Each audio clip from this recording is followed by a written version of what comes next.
Peace, peace, peace. Shalom, shalom. Shalom. Assalamu alaikum. Peace 7 times over. And welcome to another day to labor in the vineyard of the Most High with your brother. Another day to get in the Word to see what the Most High got to serve. And we gonna eat good again today. And we gonna get into the study of the mind, because the mind is the Redeemer. That's where the Messiah dwells at, in the mind. We seen that a couple lessons ago in the Keys of Enoch book.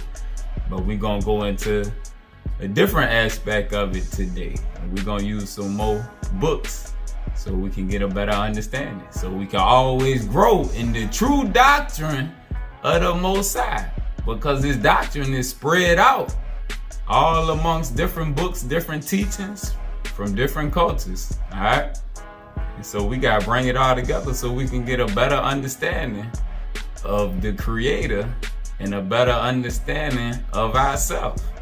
All right, so we gonna grow. Always gotta grow. Never stand stagnant. If it's a lesson where you stand stagnant, it ain't no good nutrition in it. That's why I don't like to be repetitive. I always got to try to come up with something new. Waiting to see what the Spirit give me, and I roll from there. Alright? So let's eat. We're going to go to the book of Mosiah to start out with. In the book of Mormon. In the second stick, we're going to start in the book of Mosiah, chapter 2. Mosiah 2 and 9. Start with say, my brethren,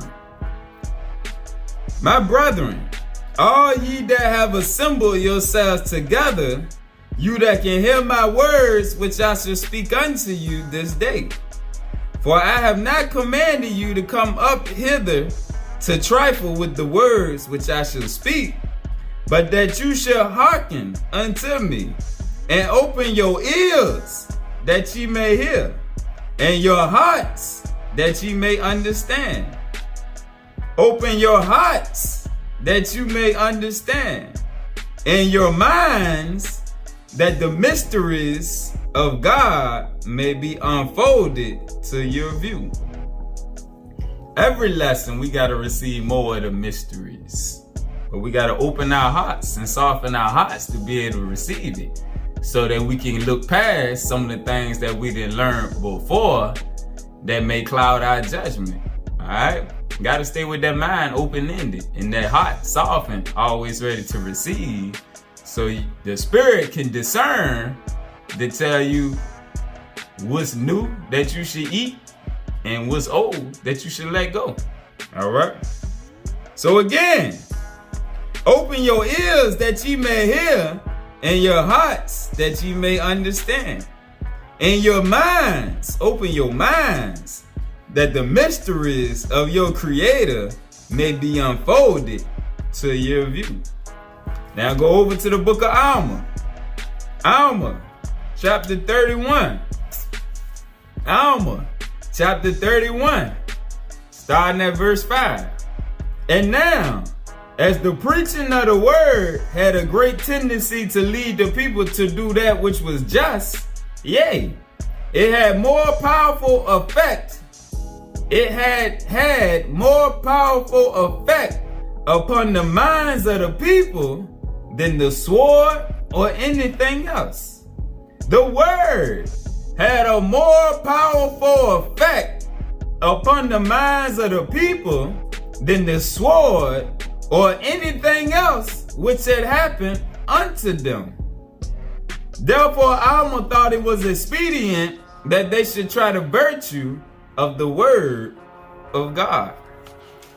Now go over to Alma chapter 32. Alma chapter 32, starting at verse 28. Now, we will compare the word unto a seed. Now, if ye give place that a seed may be planted in your heart, behold, if it be a true seed or a good seed, if ye do not cast it out by your unbelief, if you do not cast it out by your unbelief, that ye will resist the Spirit of the Lord, behold, it will begin to swell within your breast. And when you feel these swelling motions, ye will begin to say within yourselves, it must needs be that this is a good seed, or that the word is good, for it begins to enlarge my soul. Yea, it begins to enlighten my understanding. Yea, it begins to be delicious. It begins to be delicious to me.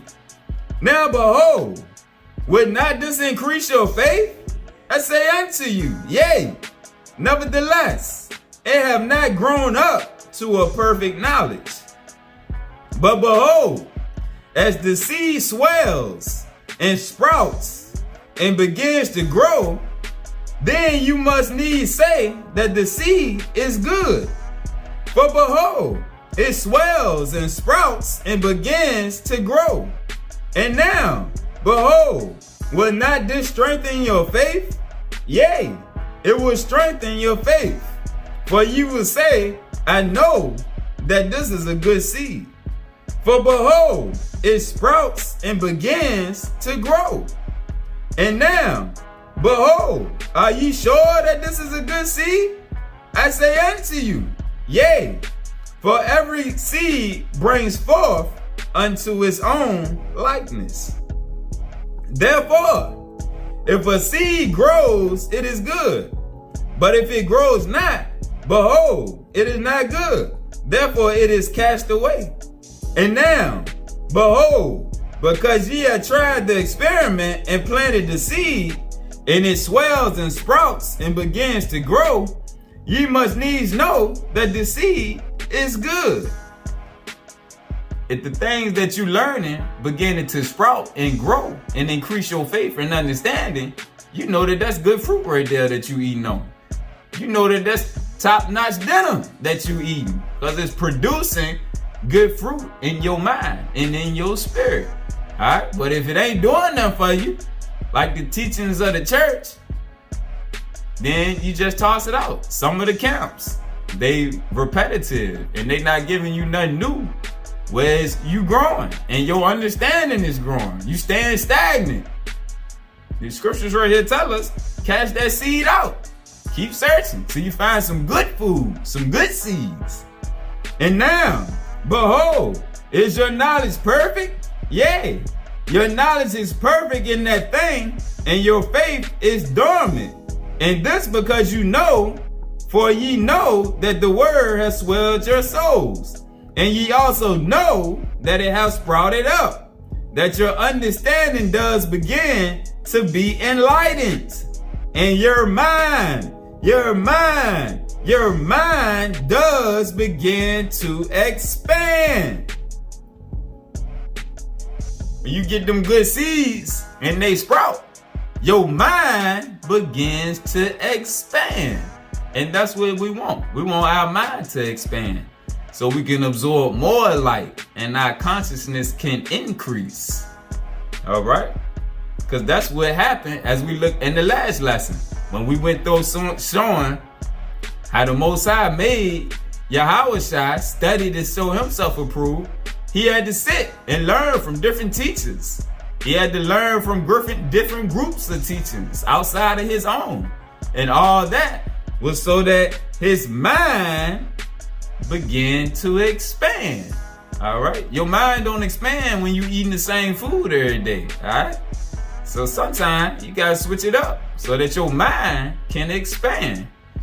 You get used to the same food and it becomes repetitive. It becomes dormant. Ain't no growth there. All right, so most I say, when you got good seed, your mind does begin to expand.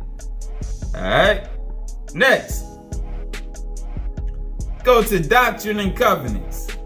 Doctrine and Covenants, chapter 11. Doctrine and Covenants, 11. Starting at verse 12. And now, verily, verily, I say unto thee, put your trust in that spirit which leads to do good, yea, to do justly, to walk humbly, to judge righteously, and this is my spirit. Verily, verily, I say unto you, I will impart unto you of my spirit, which shall enlighten your mind.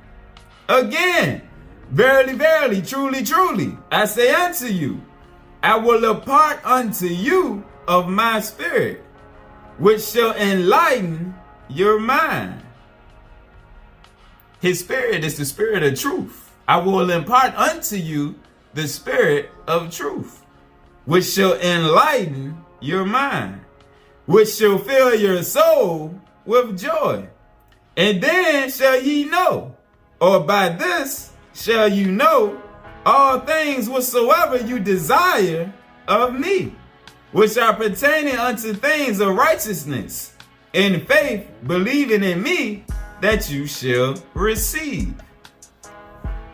Go to Doctrine and Covenants 88. Doctrine and Covenants 88.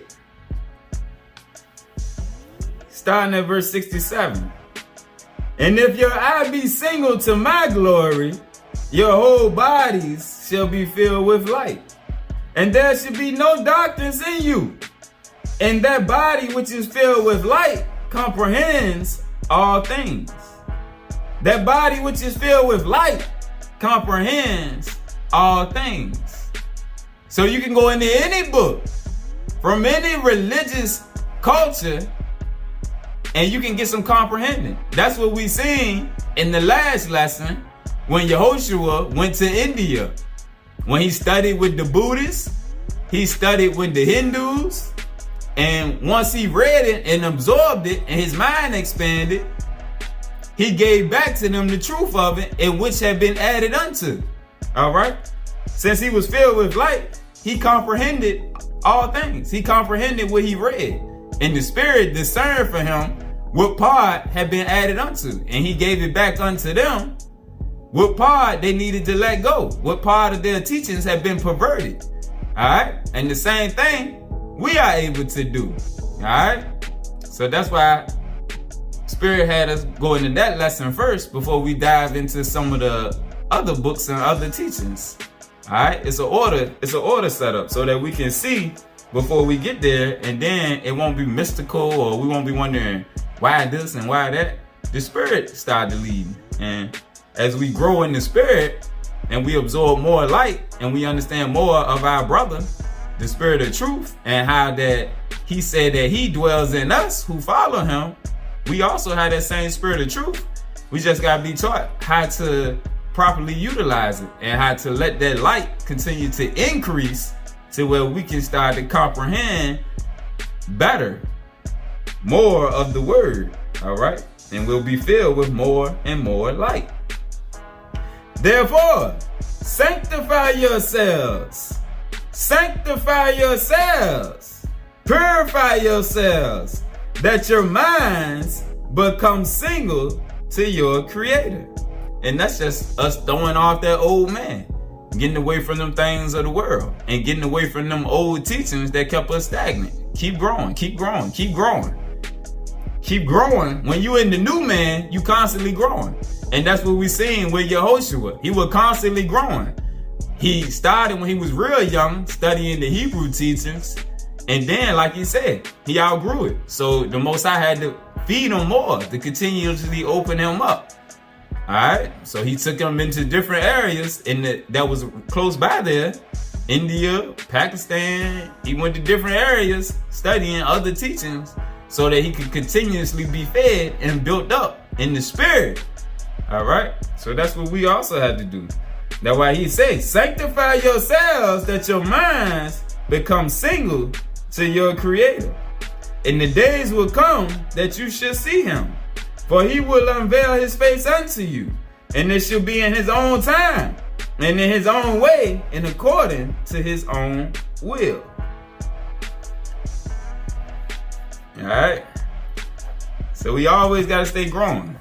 And it don't have to be Buddhist, Hindu. It could be the Kemetic teachings. It could be the not the Hindu, but the Egyptian teachings. Asa, Aset, the Meta Netter, all of that, the Native American teachings, whatever teachings it is, they all books alike. That's what we learned a couple lessons ago. All of the scriptures are books alike that we are to absorb. So it don't matter what culture they come from, but it's as long as you getting something where you continuously being fed. And a lot of us done studied the Bible for so many years that we needed something outside of that to start to spark our minds again, to where our souls could keep growing, our spirit could keep enlarging, increasing.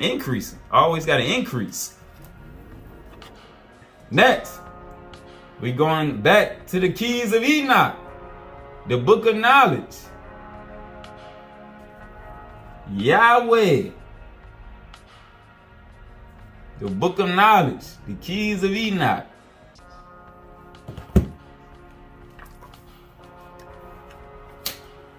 Key 101, starting at verse 9.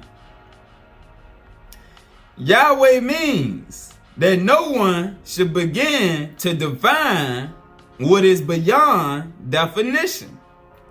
If you look beyond definition, what do you see? Universe beyond universe. You see the many in the one. And when you see the many as well as the one, you recognize that the most perfect plurality is also the most perfect unity.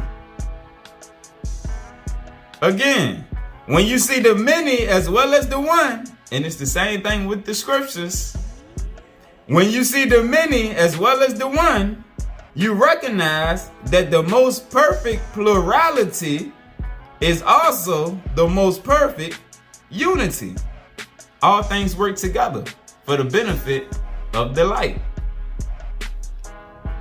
By going into the splendor of the universes, you recognize a higher plan of creation than can be seen in this universe, in this level of creation. Then you can understand that one must go beyond all theologies and all cosmologies, which say that this is God here, only in this level of creation. For God is neither here nor there. He is seen in all the universes. All the universes. In Hebrews, it say Christ made the worlds with an S on the end.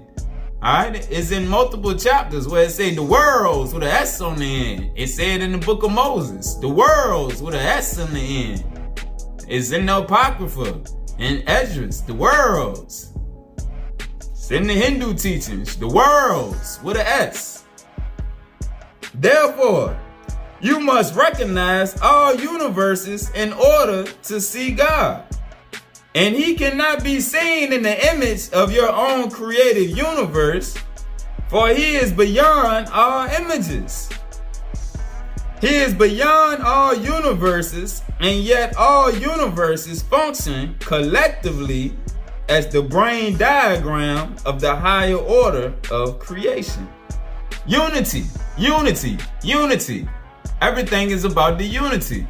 And that's what in the lesson yesterday we were saying with Christ. He was going around teaching all of the people the unity, the oneness of the one creator. He had the mind of the Most High. He wasn't looking at the people as separate, even though he was sent to the Israelites. He also had to teach the others. All right. And that's what he taught us. He taught the Israelites to be a light unto the other nations. Because as we seen yesterday, that's what he did. He went to be a light to them because he knew they was in captivity to the religions. The same way the people in Judea was in captivity to the religions, which we seen with Cephas and how they tried to use Christ. All right. He recognized everything is about unity within creation, including all the scriptures. The religions then broke all of us teaching that they got the real truth about God. But nah, the truth of the creator is spread out amongst all of them. Why has there been a testing of God? What unworthy deed has he done that man must scandalize his name within his own laboratories of delusion? Can the perceptual form of this planetary mind be so vain as to suppose the universe does not exist beyond the scope of its own three-dimensional bodies? And that's what they teach us. Ain't no life outside of Earth. Earth is the only place with life. Those are the teachings of the Gentiles that keep us closed-minded and in spiritual captivity. All right, so that's exactly what it's saying right here. Can the perceptual form, what we see, of this planetary mind be so vain as to suppose the universe does not exist beyond the scope of its own three-dimensional matter-energy body? Has no one spoken concerning the end of this age, in which the illusions of corrupted minds will cease to function in thoughts and form? The end. The wicked. The Most High said the wicked is going to be destroyed. The wicked is the carnal minded. Alright? And that's what it's speaking on right here. The carnal minds are filled with the illusions of the matrix. Us as the spiritual lights, we done elevated above that. Alright?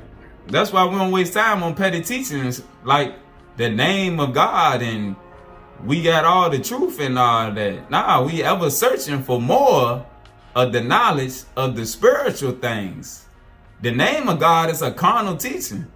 It's common sense that when God split up the name of the languages after the Tower of Babel, that everybody was going to call it something different. That's common sense. So we don't waste time on little pettiness like that. All right.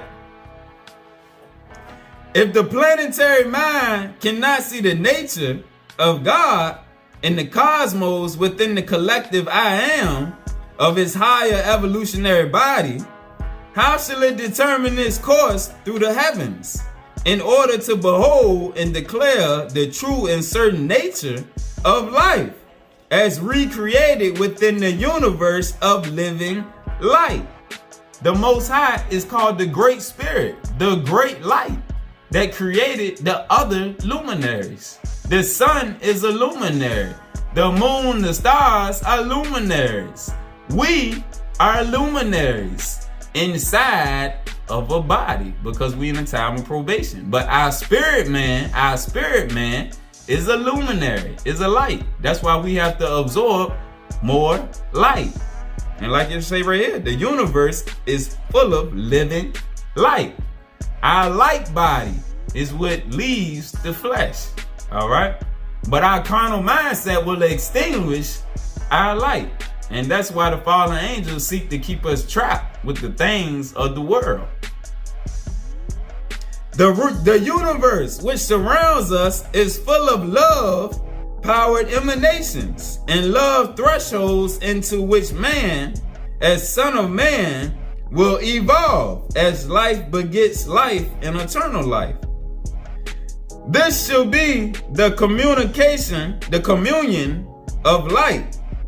This shall be the communion of light, which will evolve into the eternal body of light, known as the brotherhood of light.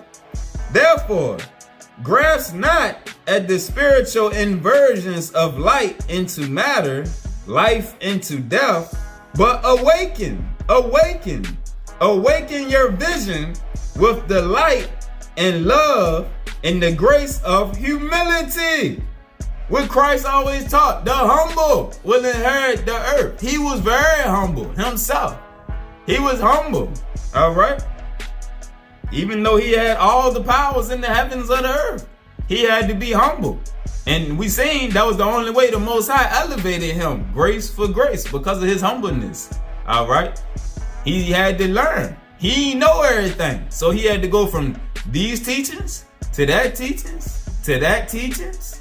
But he had to humble himself to be able to do that. All right.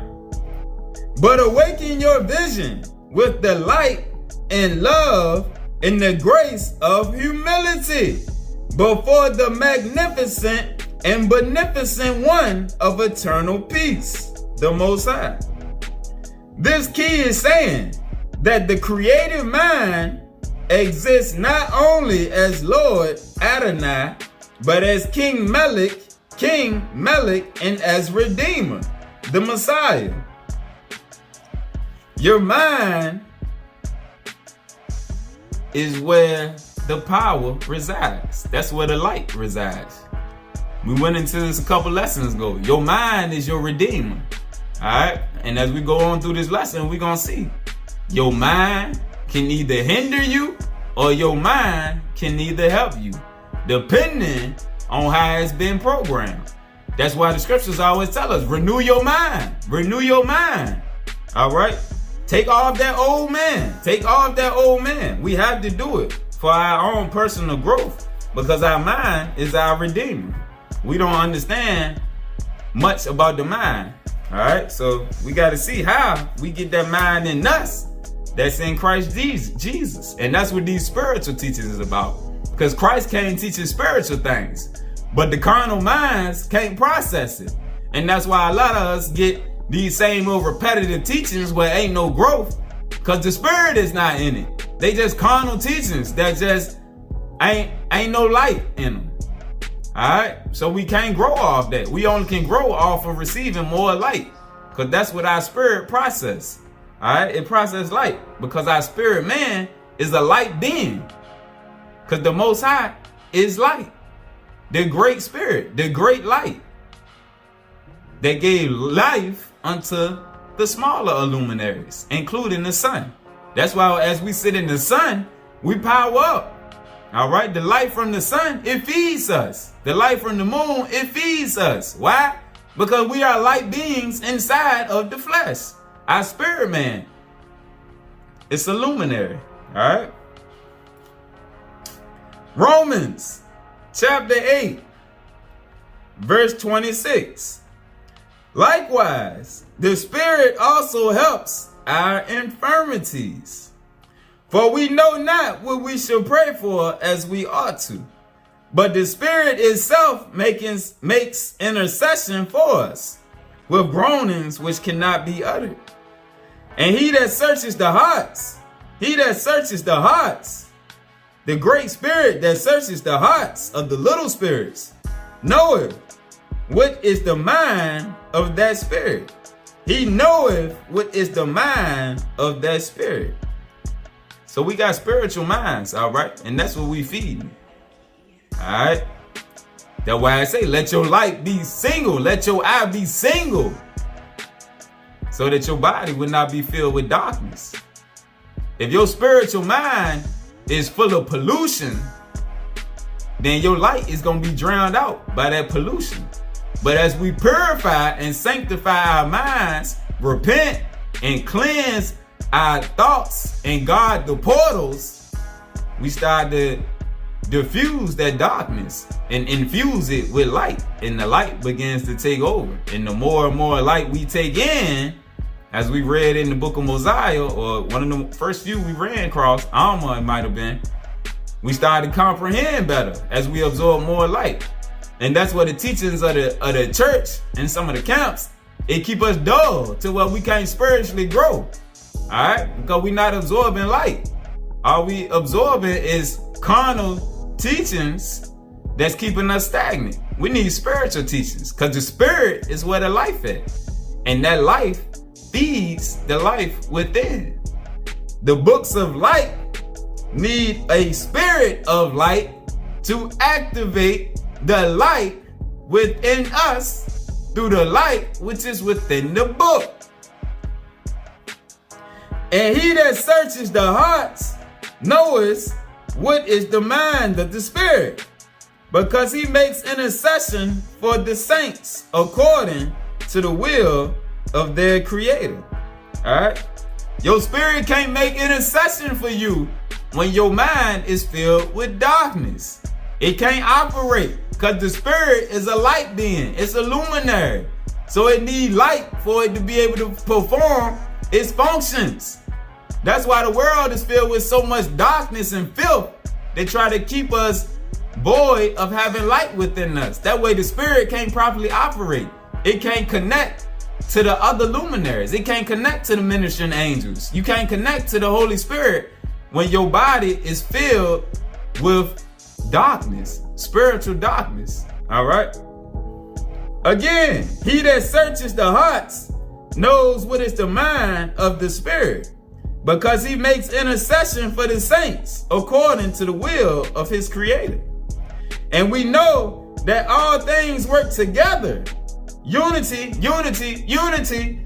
All things work together for good to them that love the Most High, to them who are called according to his purpose.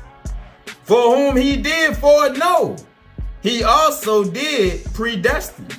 For whom he did foreknow, he also did predestine, to be conformed to the image of his Son, that he might be the firstborn among many brethren. All right. So this speak on us, the spiritual lights. He knew our spirits before we got sent down here. He knew who won't gonna conform. He knew who won't gonna shake off that veil of darkness. And he knew who was. All right. So again, for whom he did foreknow, he also did predestine, to be conformed to the image of his Son, that he might be the firstborn among many brethren. And a lot of us, like I be seeing in the comments, a lot of people say, same as with me, you only one out your family who done got woke up. All right. And it's hard to find others that ain't got woke up. And that's what it means right here, that you might be the firstborn. That's spiritual. The firstborn is always spiritual. All right. Christ was the firstborn spiritually. All right. Ephraim was the firstborn of the tribes spiritually. The firstborn among many brethren. Moreover, whom he did predestine, them he also called. And whom he called, them he also justified. And whom he justified, them he also glorified. He also glorified. All right? Because them are the ones that's going to follow the example of his Son. And they're going to continue to grow grace for grace, like we read yesterday. And like in the book of John say, and to them is the ones he gave power to become the sons and daughters of God. All right? Because they follow his example. And being that they was predestined, they tie into when Christ was saying, those who are yours are the ones that you have given me. And the ones that are mine are the ones that was yours that you knew beforehand, before the foundation of the world. All right. Next, let's keep eating. Let's keep eating. We're going to go to the Dhammapada. Some of the teachings of Buddha. The Dhammapada. Some of the teachings of Buddha. We're going to stretch our mind here today. Chapter 1, called the pairs. Preceded by perception are mental states. Preceded by perception. Perception. Perception. Perception is what we see with our physical eyes. Preceded by perception are mental states. For them, the mental states, is perception supreme. This is why we had to guard the portals, which our eyes are one of the portals. Again, preceded by perception are mental states. For them is perception supreme. From perception have they sprung. If what perception being polluted, one speaks or acts, then suffering follows. Verse 2. Preceded by perception are mental states. For them is perception supreme. From perception have they sprung. If with tranquil perception, good perception, one speaks or acts, then ease follows, as a shadow that never departs. He reviled me. He struck me. He defeated me. He robbed me. They who guard themselves up with these thoughts, for them enmity is not quelled. He reviled me. He struck me. He defeated me. He robbed me. They who do not guard themselves up mentally with this, for them is enmity quelled. Alright, so it's teaching us about our thoughts, and not to hold on to certain thoughts. Not by enmity are enmities quelled. Whatever the occasion here, by the absence of enmity are they quelled. This is an ancient truth. Others do not realize. We here are struggling. Those who realize this, for them are quarrels therefore quelled. Again, others do not realize. We here are struggling. Those who realize this, for them are quarrels therefore quelled. Whoever dwells seeing the pleasurable with their senses unrestrained, meaning everything looks good to your carnal mind, you don't have no limitations on as far as what you want, what you gonna eat, what you gonna put your hands on, what you gonna get to. Your lusts are always fulfilled. Whoever dwells seeing the pleasurable with their senses unrestrained, immoderate in food, and inferior of enterprise, always into something. Over him, indeed, the illusions of the world prevail. Whoever dwells seeing in their senses well restrained, whoever dwells with their senses well restrained, who got control over their senses, their lusts, who got control over their lusts, and are moderate in their food intake and faithful and resolute in their enterprise, over him indeed the illusions prevail not. One not free of defilements, who will don a yellow robe. Yellow robe is the same as the white robe that the Most High tells us put on. Make your garments clean. That one, devoid of control and truth, is not worthy of that yellow robe or that white garment, that pure garment. Again, one not free of defilements, who will don them white pure garments, that one devoid of control and truth is not worthy of that white garment that the Most High tell us to put on. But one who, well placed in his virtues, would be rejecting the defilements of the mind and spirit, endowed with control and truth, that one is worthy of his yellow robe or his white garments. All right.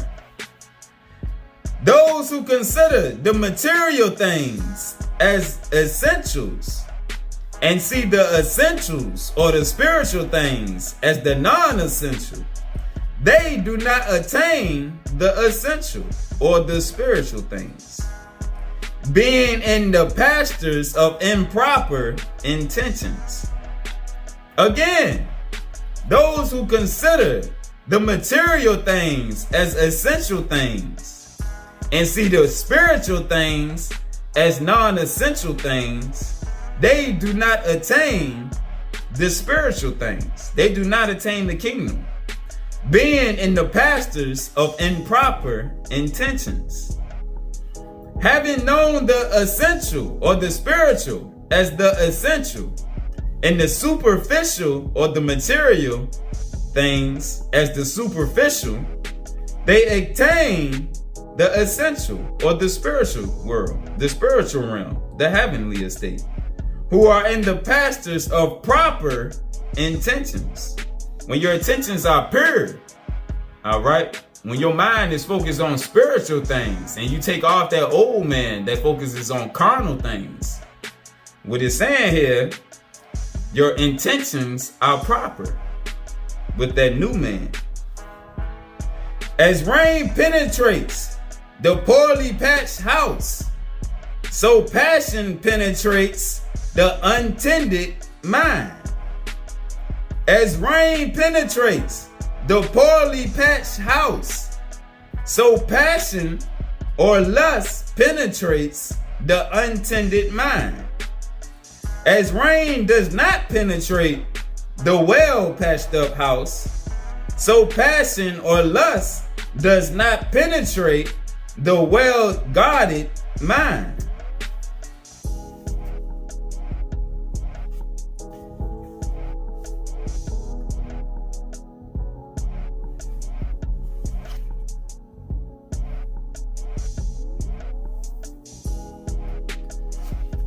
All right, let's go to the next chapter we gonna do. Chapter 3, the mind. Chapter 3, the mind. The quivering, wavering mind. Hard to guard, hard to check. The righteous ones makes it straight, like a Fletcher in arrow shaft. Like a water creature plucked from his watery home and thrown on land, that this mind flaps like a fish. When you throw a fish out the water on land, it flaps around. It's given an analogy of the mind. All right. Like a water creature plucked from his watery home and thrown on land, this mind, the unguarded mind, flaps around. Fit to discard is the illusion's sway, the world's sway, the matrix sway. All right. So what it's saying here, fit to discard, what we have to discard is the sway of the world. The world is what's causing it to flap around like that. It's unattended to, it's unguarded. All right. That's why this is what it means when it says renew your mind. Yeah, them things of the world, they cause a hindrance to your mind. And it makes you have less control when you constantly engaging in the lust of your flesh. That's the less control you have over your mind and your thoughts, which thoughts precede actions. Commendable is the taming of the mind, which is hard to hold down. Nimble, flowing wherever it wants. Minds that are subdued bring ease. The righteous ones tend to the mind, which is hard to be seen and extremely subtle, flowing wherever it wants. The tended mind brings ease. They who restrain the mind, which is far reaching and that roams all over, they are released from the worldly bonds, the matrix bonds, the bonds of the illusion. For one of unsteady mind, who knows not doctrine which is true, whose serenity is adrifting, wisdom cannot become full. Wisdom cannot increase in an unsteady mind that is free to flow all through the world, giving into all of the lusts of that person's flesh. All right. No fear is there for the wide awake who has a mind undampened, and though unsmitten, the wholesome and the detrimental is left behind. Knowing this body as a pot of clay, securing this mind as a citadel, a holy city. Again, knowing this body as a pot of clay and securing this mind as a citadel, one may fight the worldly illusions, the illusions of the matrix. All right. In Buddha, they call it Mara.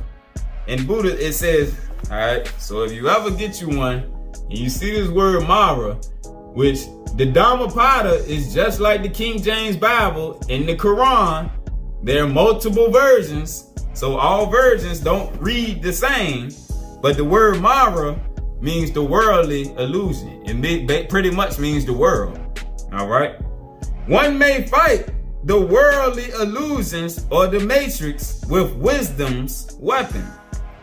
Guard what has been gained and be unattached to the world. What a foe may do to a foe, what an enemy may do to an enemy, or a hater to a hater, far worse than that is the mind, which is far worse than that the mind unbridled hell may do to him. Again, whatever an enemy may do to an enemy, or a hater to a hater, far worse than that is what the uncontrolled mind may do to him. Meaning, no matter what any of your haters or the people who don't like you can do to you, your uncontrolled mind can do far worse than any of them. And that's spiritual. Not mother, father, nor even other kinsmen may do that to him far better than that which the mind that is well guarded may do to him. Guard the throne. The mind is the throne. We have to guard the throne. That's basically what it's saying. Renew your mind. Next, we're going to go to chapter 14 called The Awakened One, whose victory is not turned into defeat, whose victory no one in this world reaches. The awakened one whose range is limitless, him, the trackless, by what track will you lead? Again, the one whose victory is not turned into defeat, the one in whose victory no defilements of the world can reach, that awakened one whose range is limitless, him, the trackless, by what track will you lead?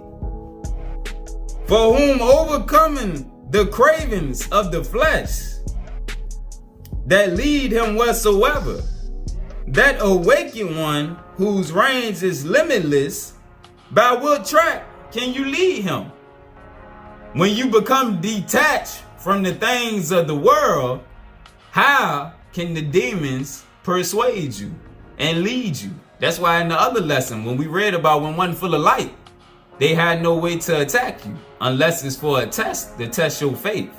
But other than that, they don't have nothing, no trinkets that they can throw in front of your face. Whereas if you lust for drugs, they can send somebody your way that you used to get high with or you used to drink with, and it will be enticing to you. All right, but once you then overcome them weakness of your flesh, they don't have nothing to lead you back. They don't have nothing to entice you with. The spirit of anger, when you renounce the spirit of anger and it don't inflict you no more, they can't send people to clearly just piss you off the smallest little things to just set you off, to detach you from the spirit. All right? When you got control of your flesh for the men and you not being led by your other head, they can't just send pretty women your way no more. And women that you used to go after to pull you off your path. Because you got control of that thing. And that lust is not burning inside you no more. Where that they can come and take you off your path like Samson or David or Solomon or any other brothers that the demons sent somebody after to take them off their path. All right? You got control now. And what it's saying here, these are the awakened ones. The awakened ones have control over their flesh. All right, because once they take off that carnal man, their spiritual man continues to grow and increase. All right, and that's the awakening right there. When you feeding that spirit, when that spirit just eating more and more light, and as the darkness comes out of you, your lusts get weaker and weaker and weaker. That's how people are able to fast. You can't fast when you all in with the lust and passions of your flesh. It's going to be hard. But the more you get away from them and the more your spirit start eating more and more light, you're able to fast. 1 day, 3 days, 7 days, 10 days, however you may do it. But you got to build up that strength in your spirit, man, for you to be able to do it. Those who are intent on meditating, the wise ones, delighting in the calmness of the mind, even the gods long for them, the fully enlightened ones, the mindful. Difficult is the attainment in the human state. Difficult the life of mortals, our time in probation. Difficult is the hearing of true doctrine. In the Buddhist books, it say Dhamma. Whenever you see the word Dhamma, Dhamma true, it's speaking on teachings. The Dhamma of the Buddha was his teachings. The Dhamma of Christ is his teachings, his doctrine. Difficult is the hearing of doctrine which is true. Difficult is the appearance of the awakened ones. Refraining from all that is detrimental, the attainment of that which is wholesome, the purification of one's mind. These are the instructions for the awakened ones. Again, refraining from all that is detrimental, that carnal man, the things of the world, the attainment of what is wholesome, the purification of one's mind. These are the instructions of the awakened one.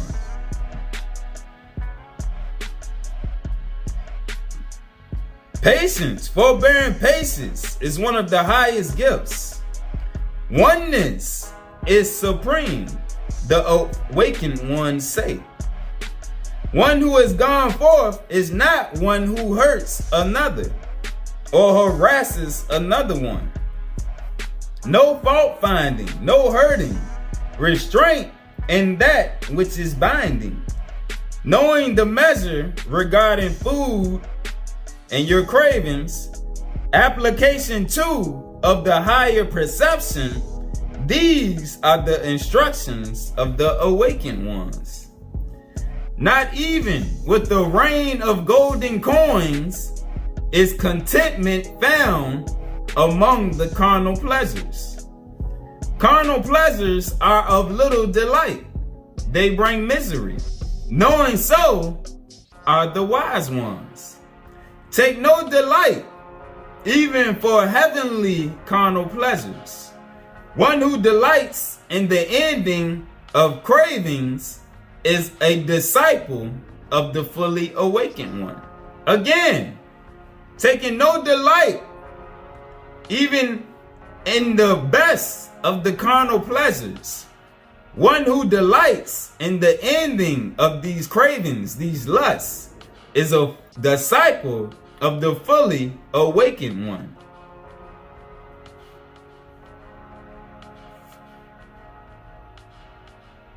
But who to the spirit man with right teachings, the saints and believers as a refuge has gone.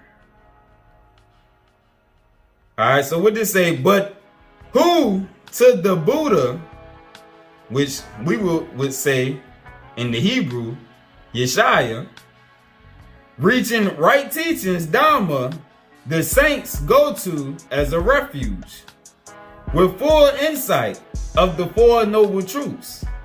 All right, Buddha taught the Four Noble Truths, and the Four Noble Truths are the truth of suffering, the truth of the cause of suffering, the truth of the end of suffering, and the truth of the path that frees us from suffering. Those are the Four Noble Truths. And the way to reach that truth is to get away from the things of the world, which bring about the lust of the flesh. The lust of the flesh is the truth of our suffering. It is the cause of our suffering. Getting away from it is the end of our suffering. Going to the spiritual route is the path that frees us from the suffering. Those are the Four Noble Truths. All right. Let's keep eating. Stick with me. Stick with me. Misery, the arising of misery, and the transcending of misery. The Noble Eightfold Path leading to the destroying of misery. This indeed is a refuge secure. This is the highest refuge. Having come to this refuge, one is released from all misery. Coming to your knowledge of your spirit man. Coming away from that old man, that carnal mind. The renewing of your mind is the overcoming of suffering and misery. All right, that's how we come. And the way that we do that is through the spirit of truth, following our brother, the Christ. All right, that's why peace reigns supreme. Everything outside of peace pulls on your spirit one way or another. Hard to come by is a person of nobility. Not born everywhere are they. Wherever that wise one is born, that family prospers in happiness. Joyful is the arising of awakened ones. Joyful the teaching of doctrine which is true. Joyful too is the gathering of the saints. Joyful is the strict practice of those in this concordance, of one worshiping that worthy of worship. The awakened ones as disciples who have transcended the preoccupying tendencies of the flesh and crossed over grief and lamentation, which come from you living through the flesh and the things of the world. That was just something to stretch our mind right there and to get a better teaching on the mind. Now, let's go back to the book of knowledge, the keys of Enoch. Put your spirit mind on. We're going to dive a little deeper, but we're going to make it make sense. We're going to make it make sense. We're going to see why our brother was sent to study some of the teachings of Buddha and Krishna. But let's keep eating. We've seen some of the teachings of Buddha. Let's get some more of this knowledge from Enoch. Then we're going to get some teachings from Krishna. All right? Enoch, key 311, page 441. The imprint of the divine mind upon the emanations of the limitless light commissions a network of divine links which shape the universes continually being created. And remember, Christ said he framed the world. All right. And in the spirit realm, Christ is a luminary. All right. He's one of the highest luminaries in the spirit realm. As we grow, well, a high luminary will be called an ascended master. All right. That's what, when you heard people talk about ascended masters, them is the high luminaries in the spiritual realm, such as Christ. Christ was one of them. Krishna was one of them. These universes emanate from the consciousness light forces that are shared by the Father's consciousness. Again, these universes emanate from the consciousness light forces that are shared by the Father's consciousness. and the consciousness domains of the Elohim being the angels and the archangels. The consciousness time zones are the boundaries of consciousness expansion for the individual emanations of the divine mind. Individual emanations will be the angels, the archangels, us, in our flesh, because our spirit man is a luminary. All right. We are an individual expression of the divine mind, but we have to unlock that. That's why that last book we read about the awakened ones have to be unlocked within us. Just like Neo on the Matrix, he had to be unlocked. And the only way to be unlocked is through that spirit of truth. All right. The more sophisticated the consciousness, the more complex the time zone. Therefore, infinite creative programs and possibilities for consciousness expression and expansion in an infinite number of universes are limited only to the singular Elohim imprints of light emanating from the divine mind. It unifies, unity. Unity. Everything is about unity in creation. Even the light bodies, the luminaries, work off unity. The sun, moon, and stars work off unity. The awakened ones, as the body of Christ, works off unity. Everything that has to do with the lights have to do with unity. Nothing is separate from anything else. And also with the teachings of the prophets. Jeremiah, Ezekiel, Hosea, Obadiah. They are one unit of light. It was a unity, the things that they were teaching, to bring the light spirits, the spirits of light, into unison with the Most High. All right? They was trying to bring them back to their natural state, to get them back one with their Creator, so that their light could increase. All right, so that their consciousness could be upgraded. When you follow in the world, your consciousness cannot be upgraded. You cannot absorb more light following the illusions. That's the job of the fallen angels, to see who is going to follow them. All right, because that one do not desire to increase his light. He don't desire to know his Creator, where he come from. So he can't know where he going. He them the ones that's hollering YOLO. One life to live, not knowing when they come up out the flesh, they gonna be smacked with everything that they done did, and they gonna be thoroughly disappointed. All right.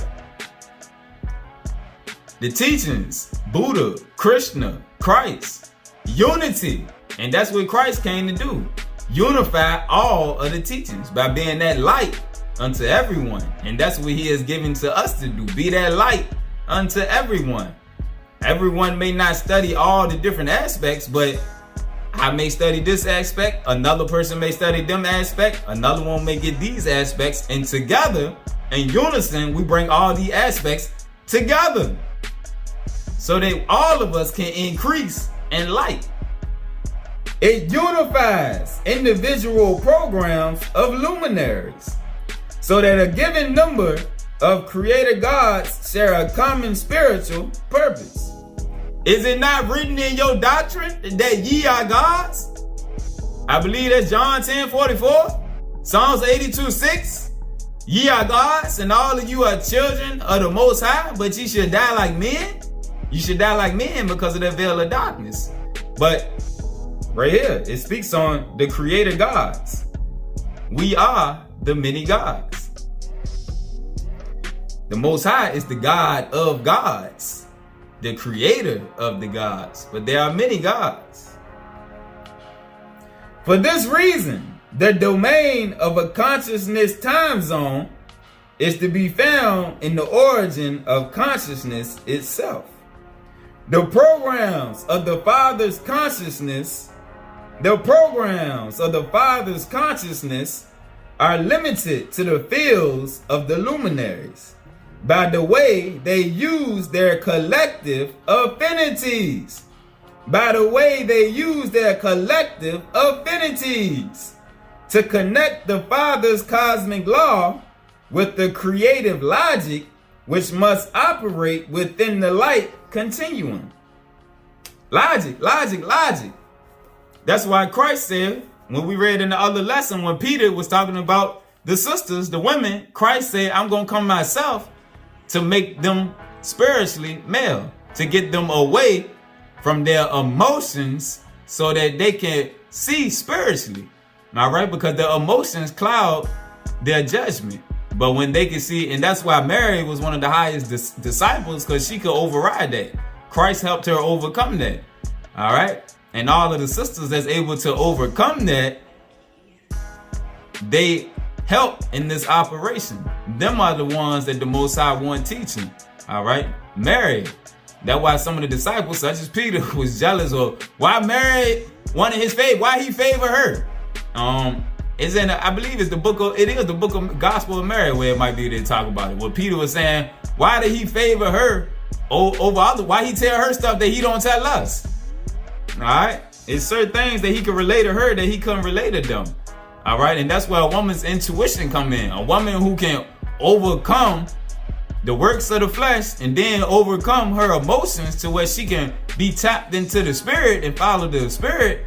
Now you're in the image of the eternal mothers, the same way the men be in the image of the Father.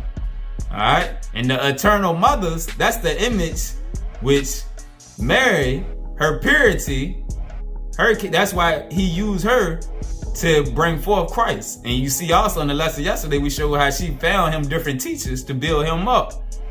All right? We're going to do a lesson on the feminine principle. That's what Aset and Kemet represented. Asa represented the masculine aspect of the Most High. Aset, or Isis, Osiris and Isis, or Asa and Aset, it was the balance, the duality. All right? And back then, in Judea, they knew about that because they were still following some of the things of Osiris or Asa back then. All right? And they knew about that balance, that duality between the divine feminine and the divine masculine.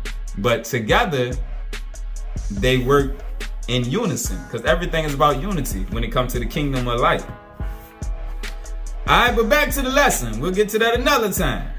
In essence, hold on, let's see.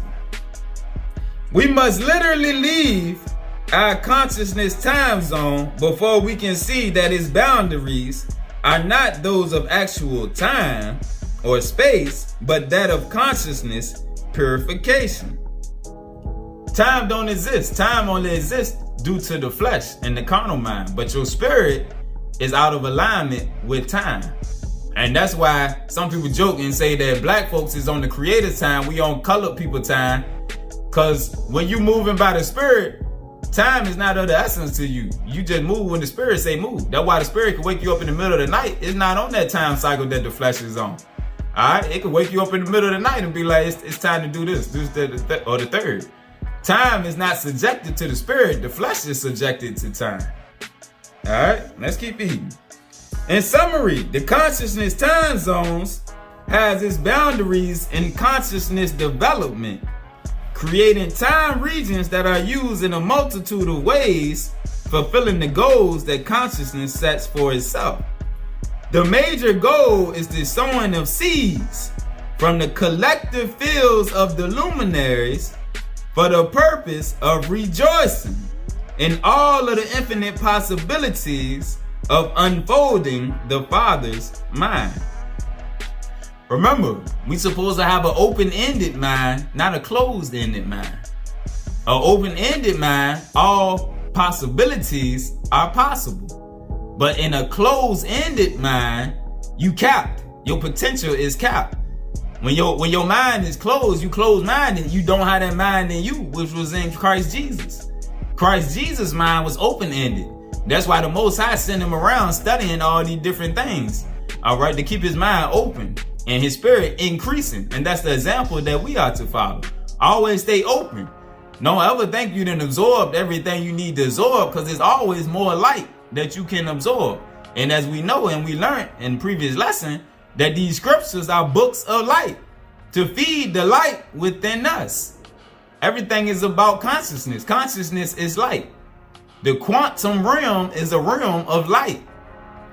The major goal is the sowing of seeds, spiritual seeds, from the collective fields of the luminaries, for the purpose of rejoicing in all of the infinite possibilities of the unfolding of the Father's mind. The unfoldment of the divine mind's programs of light, energy purification, requires continuous formation restoration of divine seeds of light. Again, the unfoldment of the divine mind's programs, the programs for the luminaries that come from the divine mind, the unfoldment of the divine mind's programs of light and energy purification requires continuous formation restoration of divine seeds of light. For us, is meaning continuously renewing your mind. Your mind is the redeemer. You got to continuously renew it and upgrade it. Same way our phones and Xboxes always need upgrades, you got to continuously upgrade your mind. Through this unfoldment, the entropic regions are either restored or fall away as imperfect creation. In this expansion, there are two creations simultaneously occurring at all times. We shall term them the divine or spiritual and the physical. Again, there are two creations simultaneously occurring at all times. The divine or spiritual and the physical. The divine creation program is given as a pre-existing blueprint composed of seeds of light. Again, the divine creation program. Remember, in the sealed portion, it say all worlds that are used for the probationary time of man are given 7,000 years. That's a program right there. That's a divine creation program. That's a program. A program is given a certain amount of time to run. All right. The divine creation program is given as a pre-existent blueprint composed of seeds of light. This divine creation is a continuous pulse of living light. A continuous pulse of living light. Light comes, light goes. The same way stars die off, new stars are reborn. The same way in the flesh. We go incarnate into this form of flesh.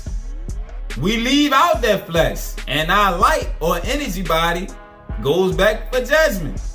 You come back in a different flesh if you ain't learned your lessons and can be elevated to a higher level or position in the spiritual realm, or you choose to come back after you have elevated because you want to help out, then you come back and incarnate again. It's a constant fluctuation of light. Light is always fluctuating, even within our minds. As we growing right now, the light is a continuous pulse of living light. From me to that person, to that person, to that person, the light is continuously flowing. Energy is always in motion.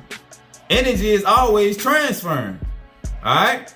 And Christ is still transferring light to us from the spiritual realm. The scriptures, they transferring light to the readers. Light is continuously pulsating and moving around. All right? This divine creation is a continuous pulse of living light.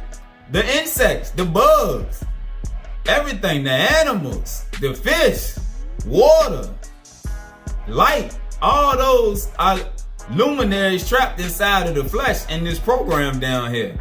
But they all light beings. All right? This divine creation is a continuous pulse of living light. which connect the minds of the creator gods who serve the ancient head of days. Again, the divine creation is a continuous pulse of living light which connect the minds of the creator gods.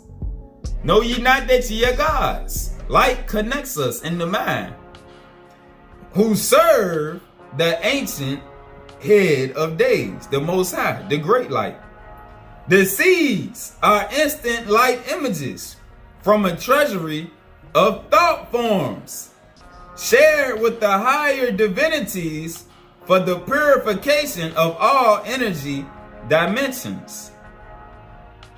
As we grow, what was Christ doing?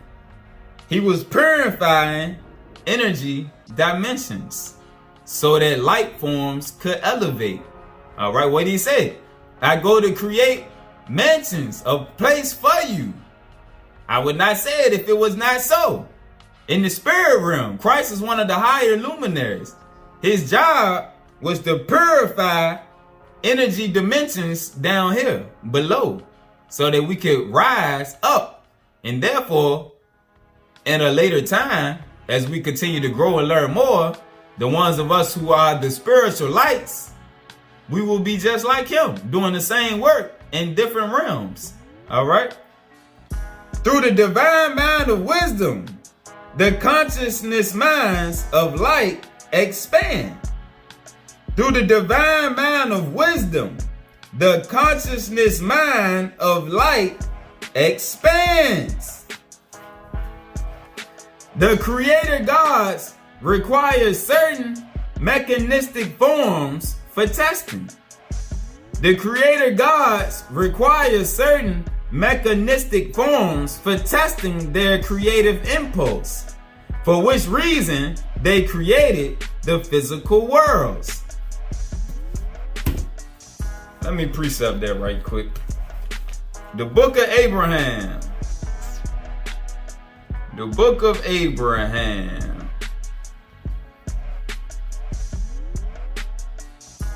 Chapter 3. Abraham chapter 3. Verse 24. And there stood one among them that was like unto God, like unto the Most High. And he said unto those who were with him. Alright, now Christ is a high luminary, and he had angels who are also luminaries with him. We will go down, for there is a space there, and we will take of these materials, and we will make an earth whereon these may dwell. And we will prove them herewith, to see if they will do all things whatsoever the Lord their God shall command them. Alright, so we just read right here. The creator gods require certain mechanistic forms for testing their creative impulse, for which reason they created the physical worlds. The physical worlds are seeded by templates, which contain the blueprint for gradual evolution through a sequence of biochemical stages. Therefore, the physical worlds operate within time lag dimensions because they are subordinate to a divine program of consciousness activity. We're running the program right here, and the program is coming to the end. That's what the 6,000 years is about. The 6,000 years is the end of the program. You done incarnated enough times by now that all those who belong to him, we on the same page right now. We the spiritual lights. All the others, they out back. But the 6,000 years is coming to an end. You done had more than enough times to incarnate into the flesh to learn these lessons, and the lessons that you learn, they stay in your spirit. So when you incarnate back into the flesh again, as you grow back into your knowledge of who you are, you pick back up where you left off. I did a video on in the days of our lives, the time of our probation, where I speak on reincarnation. I ain't go too much into it, but maybe if the Spirit have me, if the Most High willing, if the Spirit want me, I'll do another lesson, bringing out the different books, putting it together from multiple aspects, showing how reincarnation was a part of this divine program that we've been running down here. The Most High know you're not going to get everything in one trip because there's so much to learn. But we think that just long as we didn't got the truth of the Bible and the Hebrew teachings, it's way more levels to it than that. It's way more levels to it than that. We learn the carnal aspect of the teachings, and as we grow in the spirit, we evolve to the light aspect, the luminary aspect of the teachings. Because in our core, in our essence, we are light beings. All right? Therefore, the time lag is a physical separation which may exist between the energy grids of creation and the human vantage point. However, from the standpoint of higher spiritual reality, it is only consciousness which separates man from God. That's why we have to elevate our consciousness. We got to elevate our light intake. We can't know the Creator from our carnal mind. That's why the carnal mind is enmity against the Lord your God. You can't know the Lord your God with your carnal mindset. All you can know is idol worship. That's why Christ came to take them back to the Spirit. That's why Moses got frustrated and broke the laws that he had at first, because the people couldn't handle it. They were so carnal minded. That's why in the sealed book of Moses, the Most High told him to hide up these things until the end. The only way they can call on me is through the sentiments of their heart. The more pure the sentiments of their heart, the more my light can pulsate within them and they can come closer to me. It don't matter what name you call on. If the feelings in your heart don't align with the fruit of the Spirit, it's pointless. However, from the standpoint of higher spiritual reality, it is only consciousness which separates man from his Creator, and the realization that the divine template is only on the other side of light, directly within man's presence at all times. The spiritual realm and the physical realm is intertwined. The spiritual realm is always there. We just ain't been taught to be able to see it or utilize it or be a part of it because of our carnal minds. When the human mind receives events outside of its physical time frame of reference, it will perceive the presence of a second world, which is operating faster than the conventional physical brain processes. Therefore, it will see how our physical world is within a time lag subordinate to high-speed events taking place in the second world or the spiritual world.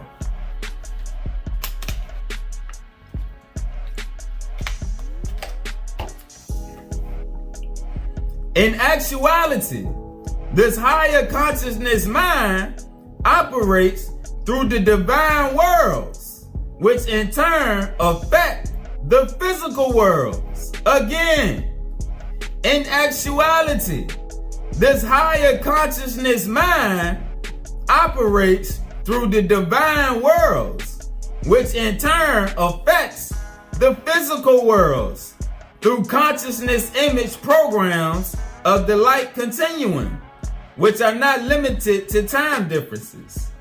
The self-realized mind can then modulate time differences to step in and out of multiple realities between the physical world and the spiritual world, out of which our physical reality is extended.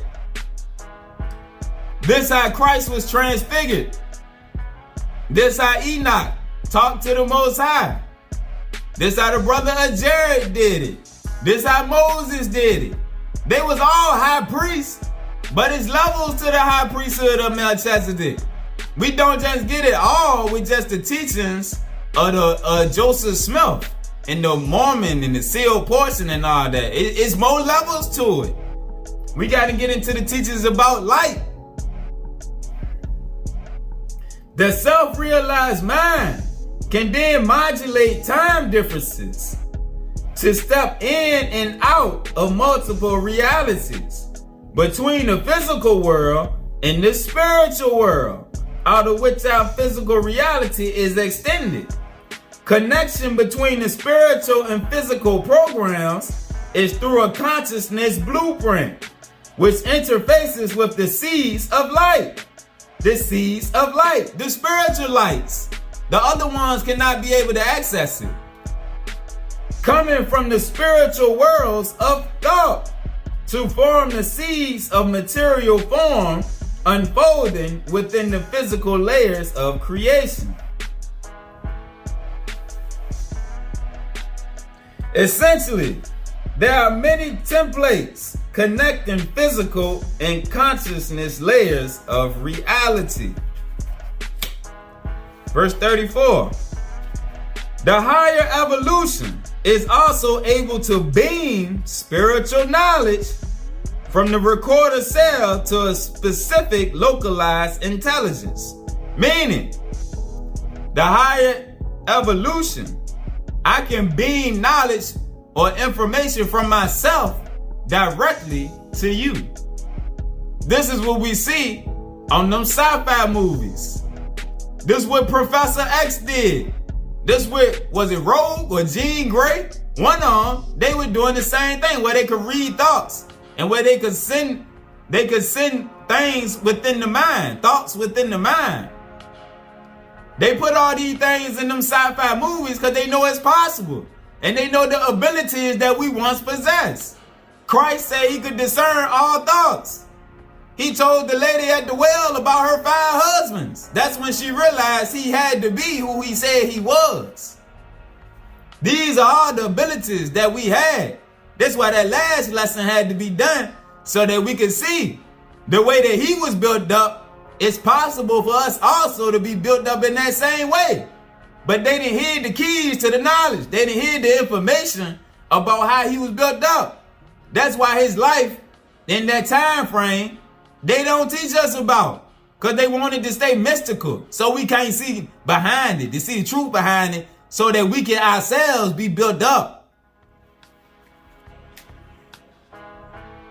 The recorder cell, speaking on our mind's eye, allows for light impulses arriving from a divine template to be allocated to specific localized zones of consciousness, where they are adapted to the paradigm necessary for the distribution of light. That's all Christ did. That's all Krishna did. They distributed light to other beings who were worthy to receive the light. Everybody can't receive the light. All right, but the ones who can, they was distributing light mentally.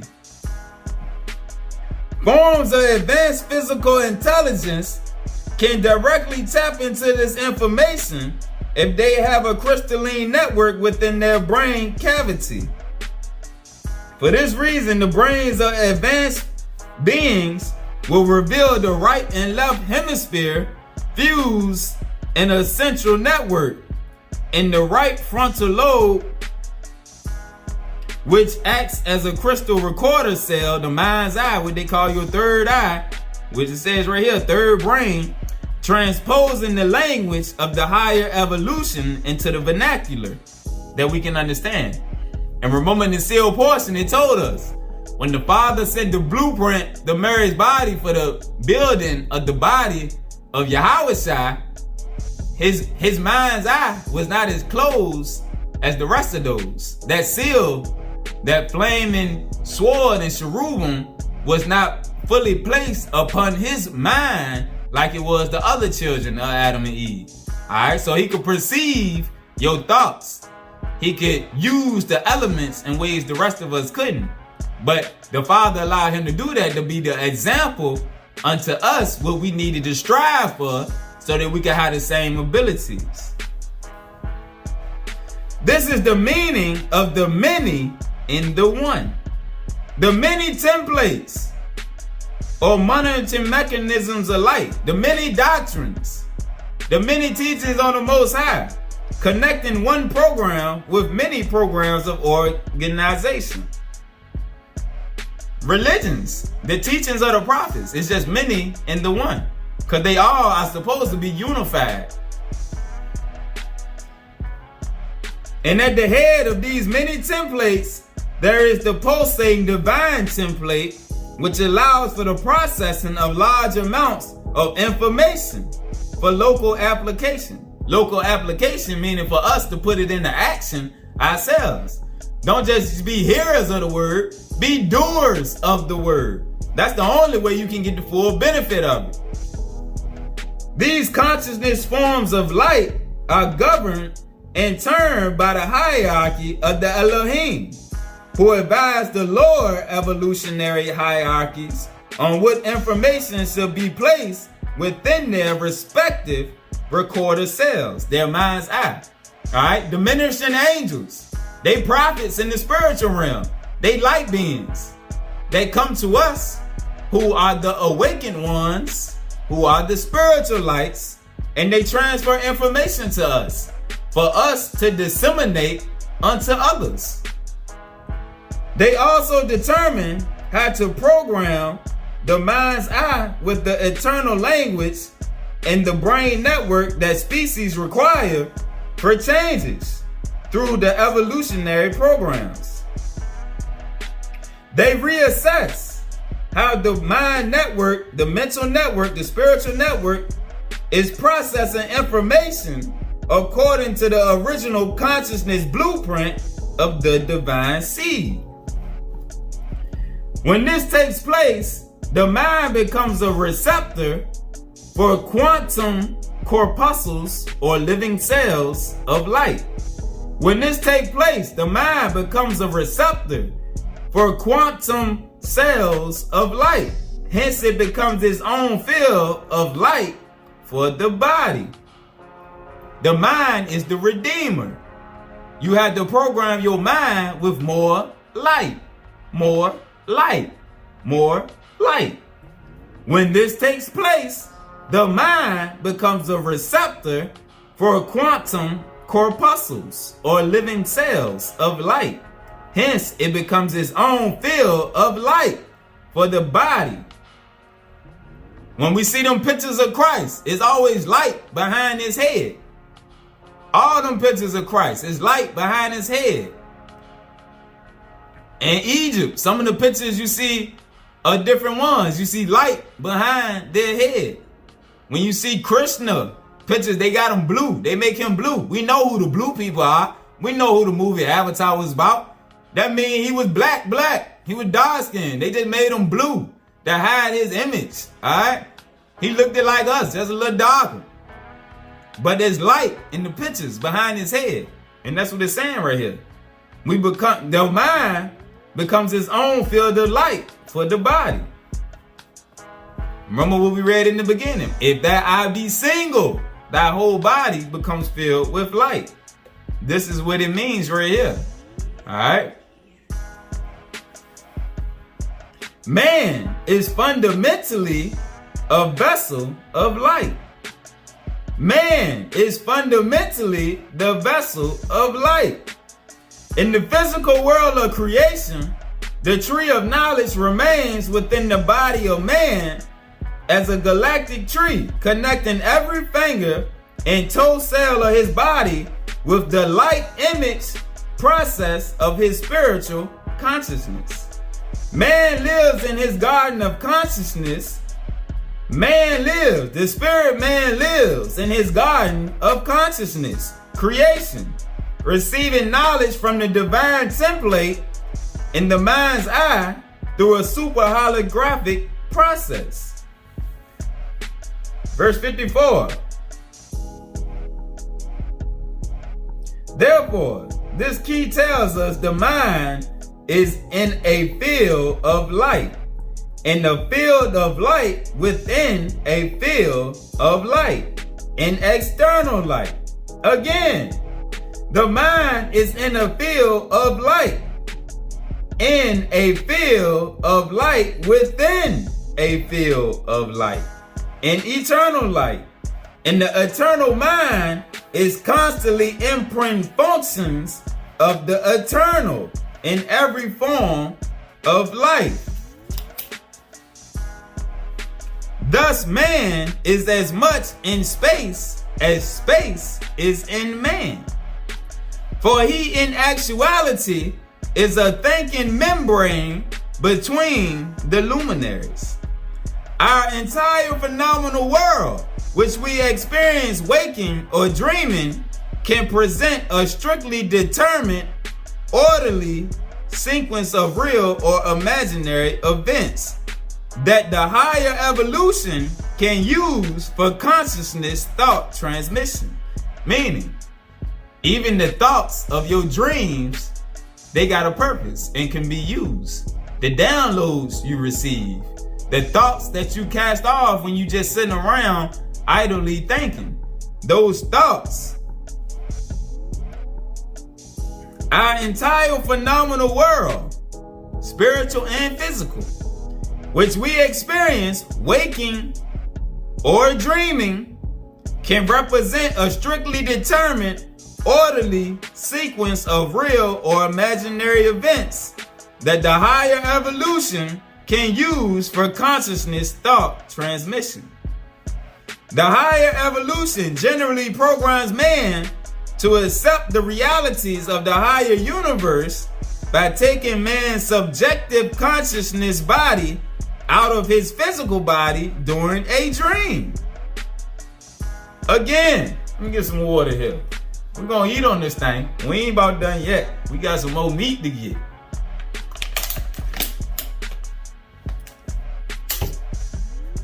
Let's keep eating.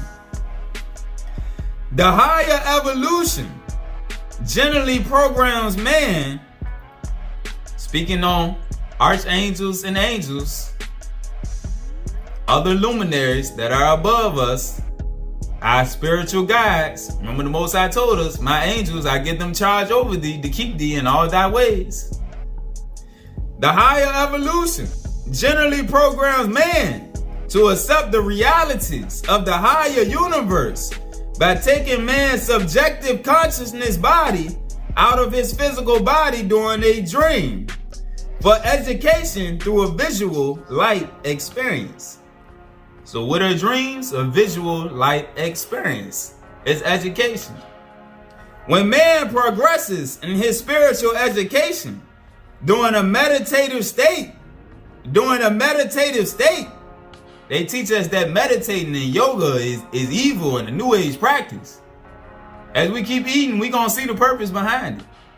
When man progresses in his spiritual education during a meditative state, his electromagnetic body can be taken into other physical and consciousness worlds of light. That's why Buddhism and Hinduism, you always heard them talking about yoga and meditation. What you think the Most High sent his son over there to learn for? It's a reason behind it. Let's keep eating. We're going to see. When man progresses in his spiritual education during a meditative state, his electromagnetic body can be taken into other physical and consciousness worlds of light. That's what controlling your thoughts about. What we read in the Dhammapada, the Buddhist book. That's why it's important to learn to be able to control your thoughts. And by control of your thoughts, that's when you can become in oneness with that spirit in that meditative state. And that's when it's saying right here, your spirit can be taken into other physical and consciousness worlds of light. What you think Christ used to lead the disciples and disappear into the woods by himself for hours and days at a time? He had to get away from them niggas so he could have peace of mind and think. He had to get away from all of the people of the world, not just his disciples. He used to leave from all of the people. All of them people he had to get away from so that he could clear his mind and be one with his Father. One with the light within him. All right? And there was a process to it. We gonna see. Let's keep eating. There, in that meditative state, he can receive education beyond his physical world of reference, which enables him to synthesize multidimensional reality. The same way it say in our dream state, the higher beings will come and take us to show us things when we dreams. Our guides would come and take our spirit on a journey to show us things, to show us the other world, to show us the spiritual world, the true world from where we come from. All right. So when you meditate, you voluntarily learn to go into that same state, like the dream state, where your spirit man is free to roam and connect in different places. So that's the duality of it. You got the dream state, and then when you awake, you meditate, you can go back into that same dream state, and your consciousness can roll and go to different places. All right, your consciousness can travel. 59. Metatron explained that when man has fully matured in his spiritual evolution, his physical body and his consciousness or spiritual body can be literally taken off the planet through Merkaba. Merkaba is your light body if you ever got into other teachings. Merkaba, Merkabah. If you look that up, it's your light body vehicle. Since the higher spiritual teaching cannot be entirely given on the earth plane due to the low vibratory levels. 78. You are now invited to prepare for the greater peace of the Father, who welcomes you with your brothers and sisters to hold firm in devotion and give hope to others that they might attune to their consciousness patterns in resonance with the eternal vibration of the Holy Spirit Shekinah.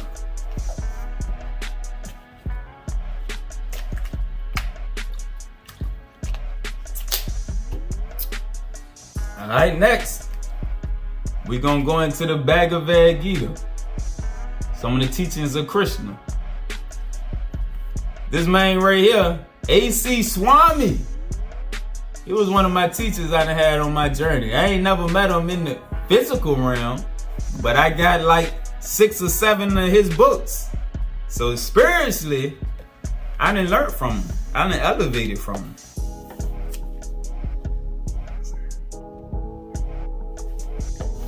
Alright. So we're going to go into the Bhagavad Gita, some of the teachings of Krishna. Chapter 6.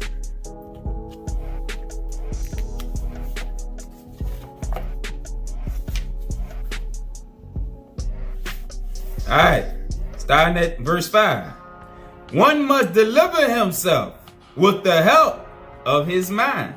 Remember at the beginning we read about the mind is your redeemer. One must deliver himself with the help of his mind and not degrade himself. The mind is the friend of the conditioned soul and his enemy as well. Verse 6.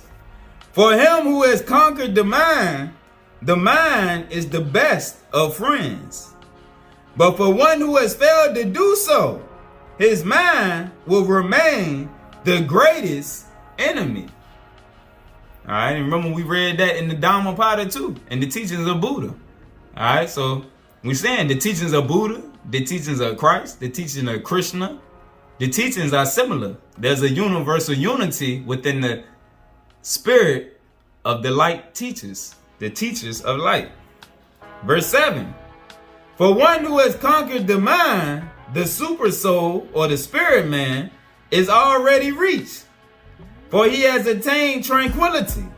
To such a man, happiness and distress, heat and cold, honor and dishonor are all the same. To practice yoga, one should go to a secluded place. All right, and remember we just read about the purpose of yoga or meditating. Is to get your consciousness, to learn to be able to clear your mind and to use your consciousness to travel or retrieve information, because you are not your body. You are the spirit man within the body. The body is just the vehicle that you use down here to train and learn. All right, so now we're going to see how Christ connected in a different way when he would disappear. To practice yoga, one should go to a secluded place. And he always left and went off to a place by himself. and shall lay on the grass of the ground. Your seat should be neither too high nor too low, and should be situated in a sacred place. The yogi, the disciple, should then sit on it very firmly and practice yoga to purify the heart. Practice yoga to purify the heart by controlling his mind, senses, and activities, and fixing the mind on one point. If you never tried to meditate, you're going to have all of the worldly thoughts in the world running through your mind. But when you learn to control them thoughts, then you are able to better control your consciousness. All right, that's the point of meditation, or what they call yoga. All right, but without the other teachings, you easily can get sidetracked by the demons also. We gotta have the full armor of God before you go into these things. When you go into them without the understanding, then you can be abducted by the angels of the wicked one.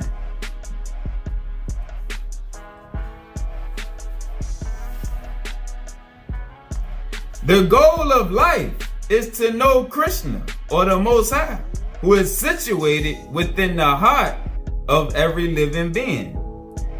The yoga process is practiced in order to discover and see this localized form of the spirit, which is within you. That's the localized form. It's always with you. Thus, practicing constant control of the body, mind, and activities, the mystic transcendentalist, or the righteous one, the saints, his mind regulated, attains to the kingdom of the Creator by cessation of material existence. Cessation of material existence enables one to enter into the spiritual abode.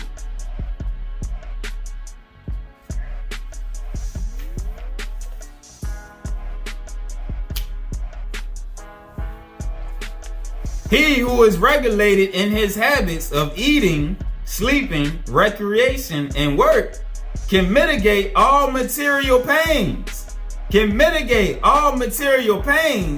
By practicing the system of yoga or meditation. Alright? Because by you focusing on your spirit man can heal your body. Your light body can heal your physical body. Remember in Black Panther, when they was driving the ships, they would hit the meditating pose and concentrate their consciousness, and that's how they was driving the ships. When the girl was healing the white man, she was using light.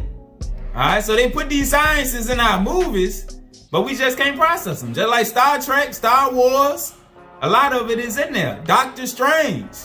Oh man, I done watched Doctor Strange 500 times. Because I just know that it's real. I know the things that they do in there is real.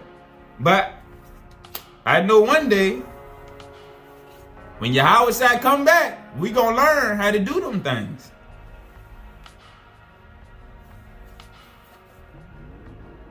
The activities of the saints or the yogi are distinguished from those of an ordinary person by his characteristic cessation from all kinds of material desires. Alright, of which sex is the chief. Sex is the chief of the carnal desires, but it drains your energy spiritually when you get into more of the spiritual teachings. All right. As a lamp in a windless place does not waver, so the saints whose mind is controlled remains always steady in his meditation on the transcendent self or the spiritual self.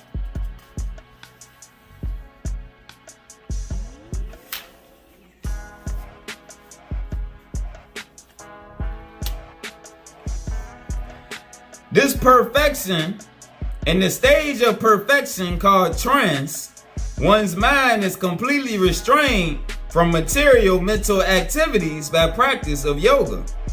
This perfection is characterized by one's ability to see the self by the pure mind and to relish and rejoice in the self.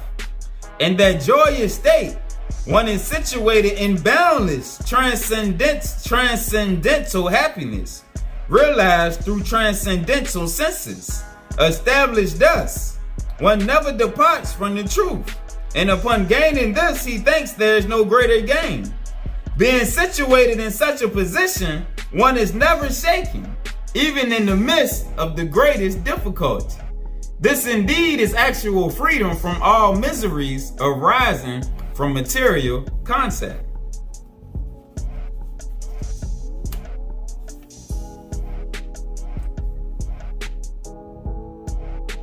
One should engage oneself in the practice of meditation with determination and faith, and not being deviated from the path. One should abandon without exception all material desires born of mental speculation, and thus control all the senses on all sides by the mind. Gradually, step by step, one should become situated in trance by means of intelligence sustained by full conviction, and thus the mind should be fixed on the self alone and should think of nothing else. From whatever the mind wanders due to its flickering and unsteady nature, one must certainly withdraw it and bring it back under the control of the self. So when you meditate and them thoughts come into your mind, or something that happened yesterday, or something you seen on TV, or something of another nature outside of just oneness and peace, it's saying you gotta bring it back under subjugation. You gotta get back in control, back in the driver's seat of the mind. You gotta wipe out them thoughts so that you see nothing.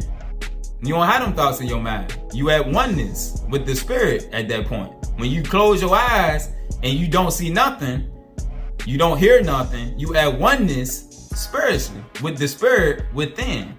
And that allows your consciousness to grow and develop, and your control comes in the mind. Let's keep eating.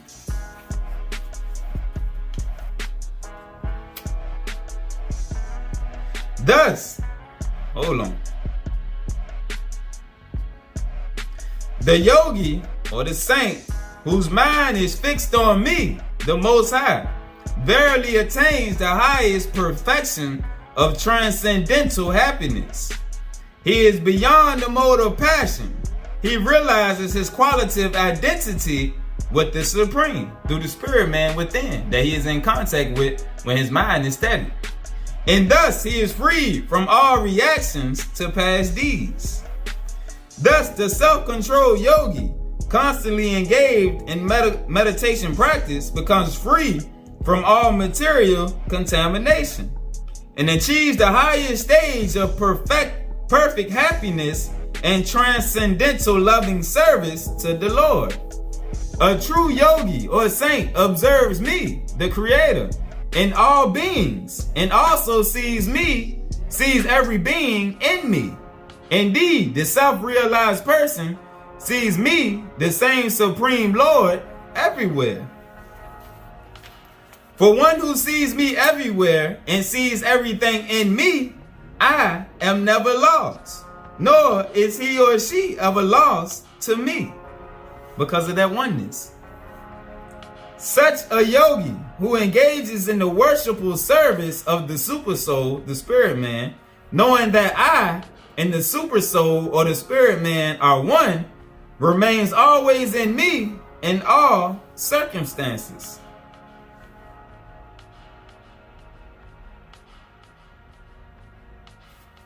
All right, I'm gonna go down in the notes below. The spirit man is not different from Krishna or the Most High. The Most High in this form of the spirit man is situated in everyone's hearts. Furthermore, there is no difference between the innumerable spirit men present in the innumerable hearts of living entities. That's another way of spirit to spirit contact. All of us are linked through the spirit man within to one another. But we haven't been taught how to access the powers of that spirit man so that we can reach out to one another. And by them telling us meditation is evil and that's what them Buddhists and them Hindus be doing, and not learning to unify the oneness of all of the teachings, they can split up all our powers. They know the powers of meditating, but they don't have the full armor of God because they don't know the rest of our teachings. And vice versa, we don't know the powers that they got because our powers have been split up to where we only got these powers on this side. That's why the Most High sent Christ around to everybody so that he could absorb the fullness of the teachings that he then disseminated throughout the earth. Alright? And us as children of the light, the spiritual lights, by us learning the unity of the different teachings, we have a fullness of the powers of the spirit man. Alright? Lord Krishna said, O mighty armed righteous one, it is undoubtedly very difficult to curb the restless mind, but it is possible by practice and by detachment. For one whose mind is unbridled, self-realization is difficult work. But he whose mind is controlled and who strives by appropriate means is assured of success.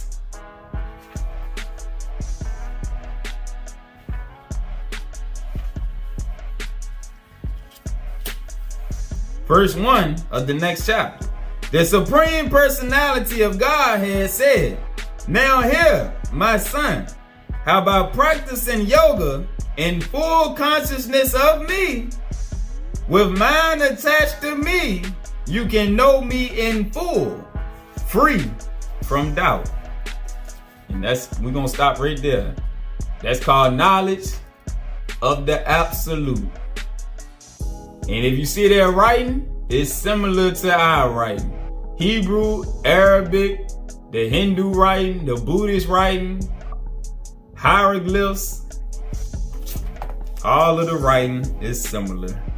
One people, one nation, split up in multiple positions by the Most High. It is the joy of the Most High to hide a matter, but the joy of the kings is to search out a matter. That's in the book of Psalms. Alright? But now we got more light to eat on. We know more about ourselves, more on why the Most High sent our brother on a mission to learn and study outside of what he knew in Judea and Galilee, so that he could get more of the understanding and be more fully awakened to the nature of himself. Because he was to be an example. To be an example, you got to walk the steps before the ones who are supposed to follow you walk them themselves. But they didn't hear so much from us that we can't see how the process is supposed to be put together. But now we get more answers and we get more understanding. All right? Peace.